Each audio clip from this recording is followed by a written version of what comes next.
Hello YouTube chess lovers and my friends, this is Gunjan here. Welcome to the fifth and the final episode of Dirty Chess Tricks against Sicilian.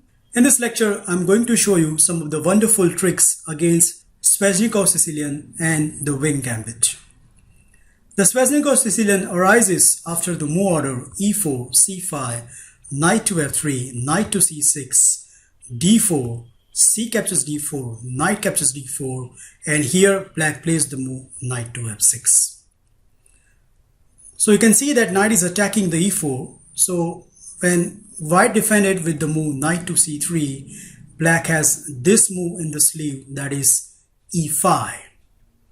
So grabbing the center and same time hitting the knight, the main line goes as follows. White plays the move knight to b5. So there is a threat of knight to d6. So black parries with the move d6 himself. Now here white has a couple of good choices such as bishop to g5, a4. But the move I'm going to recommend contains some of the nasty tricks, and that is knight to d4. So you can already see those knights are looking at the juicy c7 square. So that means black response is pretty much forced. Black has to play the move knight captures d4. Afterwards, white is going to recapture the knight with the e pawn. Now the correct move over here is knight is going back to the b8 square, but I found many Sveshnikov players simply play the move knight to e7 because they don't like a piece to be undeveloped. And the trick is set right here. White has a very cute and innocent move, that is c3, and to your surprise it creates one of the nasty tricks which not many of your opponents are going to spot it. Now to illustrate it, I want you to show the first trick where if black is annoyed by that knight and play the move a6, then straight away white is winning after the move. Yup, queen to a4.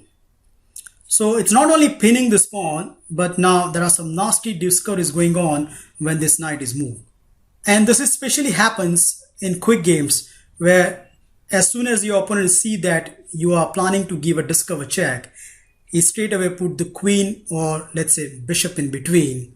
But this is the last time he's going to put this, because after knight captures d6, is smother's mate. So a6 lose the game on the spot. Here most of the Sveshnikov player will continue with the move knight to g6, and the planning of the black is very simple. Black wants to play the move bishop to e7, castle on the king side, and then start attacking white on the king side with the move f5. Well, it all looks good and rosy, except once again white has this very sneaky move, that is queen to a4. So white is eyeing for that discover check, and there are two ways black can get out of this. I don't like the first one, that is king to e7. The simple reason is the king has been misplaced on e7, and not only that, white can immediately start attacking black king side via the move h4. To illustrate how dangerous this position is, I like to show you one of my very quick win in this line, where here my opponent stopped h5 by playing h5 himself. And now I played a very tricky move, that is bishop to d3. Here he responded with the move bishop to d7, so pinning my knight. And now I played the move bishop captures g3. He responded with the move bishop captures b5. So idea is very right that he wants to exchange some pieces because his king is misplaced. But after queen captures b5, after a long thinking, he finally pressed the resign button, and rightly so. The simple reason is black is a piece down. Black cannot capture this bishop because if f captures g6, then after bishop to g5, the black queen does not belong to this world. So that's why king e7 looks very dodgy. The 99% of your opponent, when they reach this position, will churn out this move bishop to d7, and thinking that everything is fine, except there is one move which creates a nasty trick, and that is queen to c4. Now, instead of queen to c4, the queen to b4 is a stronger move, but it leads to some complication where white needs to know a lot of moves. So that's why I'm recommending you should play the move queen to c4. So what's the idea? Idea is to play the move knight to f7 and grabbing the exchange. The only decent defense over here is to play the move rook to c8, counter-attacking the white queen. And now white is going to play the move queen to b4. So this time around, queen to b4 is exceptionally strong because it's attacking the two spots. One is on a7, but the most important one is on d6 because it can create a fork of king and a rook. I have reached this position 2 times in my game. In the first game, my opponent responded over here with the move a6. So his idea is to, when I capture the d6 pawn with a knight, he will simply capture it with his bishop. But after a simple recapture with the queen, we reach to a position where white is a clear pawn up. But not only that, white has a bishop pair, and the most important feature is black cannot castle on the king side. So it's just a winning position within 10 to 15 moves of the game. In the second game, my opponent responded here with the move bishop captures b5, which will be the case of many of your opponent because they can eliminate the strong knight which was harassing in the black camp. And after bishop captures b5 check, black can happily play the move king to e7, which at least assure that black is not losing any material. Well, at first sight it looks fine, but the news are even worse. Now, before we move on, I like you to pause this video and find out a continuation where white is completely winning. Okay, I hope you find this continuation, that is bishop to g5 check. So the only move left is f6. And after queen to g4, bam! So white is create a checkmate straight with this move. And the funny enough is, even though black has so many pieces on the board, black cannot defend this threat except there is one move, that is queen to e8, which will lose the black queen. So these are some of the wonderful tricks exist in Sicilian Sveshnikov edition. Now, to conclude this series and put cherry on the cake, I like to show you one of my own pet trick which I occasionally used in blitz games to knock out or even play for the draw against a very high rated opponent. The trick exists in the Wing Gambit, which arises after the move order e4, c5, and here white plays the move b4, so gambiting the b4 pawn. What I found out online that many Sicilian players are not prepared against the Wing Gambit. The frequent response goes like this. So here black captured the b4 pawn, and when white offered the second pawn, that is a3, to later create a counter on the a and b file, black denied to capture that pawn, and instead of that goes for the recommendation line, that is d5. Here white has no choice, but white has to capture this d pawn, and black recapture with the queen.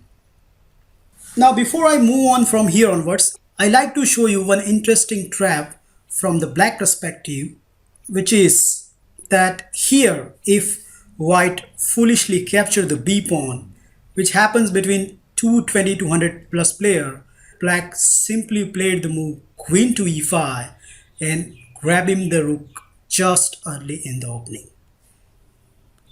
So keeping in mind of that trap, black is always going to churn out these moves and hoping that white is take that b4 pawn.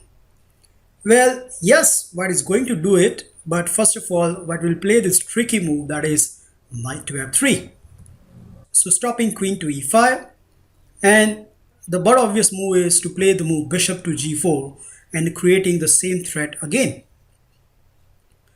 Well, yep, that's true, but this time around we can allow black to execute his plan. And white has a wonderful move, that is he captures b4.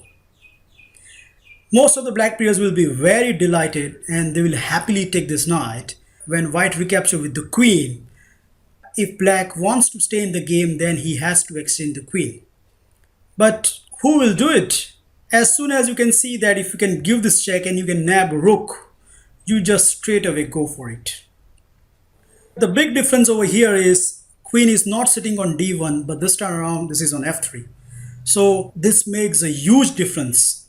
Here white will continue with the move bishop to e2, blocking the check.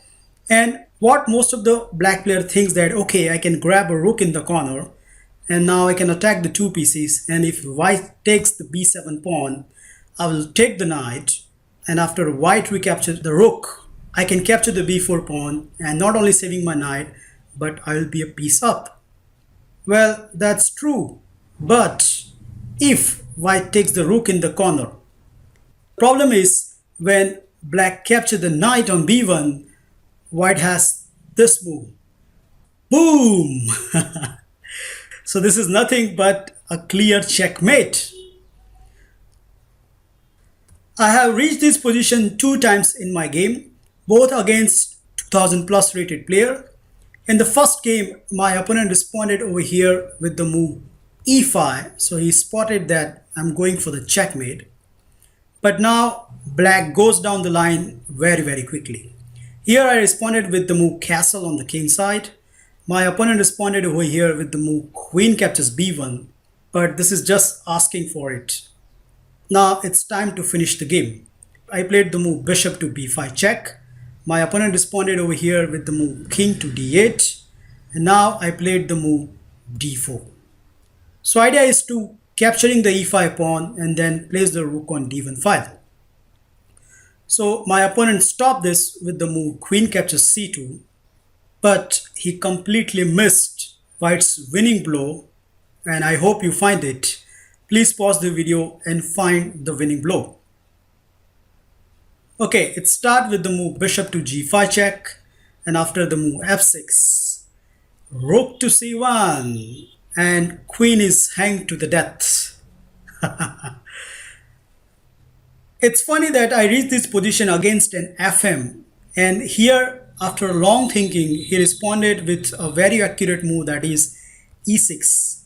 In fact, this is the only move which can save black from all the difficulties. Here white is more than happy to accept the draw because this is exactly the result we want against a very higher opponent. So there will be a perpetual and there is no escape. Kindly note that if black tries to become greedy and go to the f6 square, then white is now completely winning after the move queen captures c8. The usual line goes like this. So here black captured the knight, creating another threat of capturing the bishop. So white has to castle on the queen side, and now you can see the big drawback of these pieces. Both the knights cannot move, and that means both the rook cannot involve in the game. The only piece black can move is the queen. Queen captures c2 has been played in this game. It looks very obvious that queen is coming back in the game, but it's a big blunder. I want you to pause the video and find out what can be the wrong with this move. Okay, I hope you find this move, that is queen to d8 check. The only good move is knight to e7. Now we play the move queen to d4 check, and after king to g6, bishop to d3, and once again we pack the queen. So these are some of the wonderful tricks in the Wing Gambit which you can definitely try in the shorter version of the games. Well, thank you for watching this video. Feel free to like, subscribe and comment on my video, and I'll meet you in my next lecture. Bye.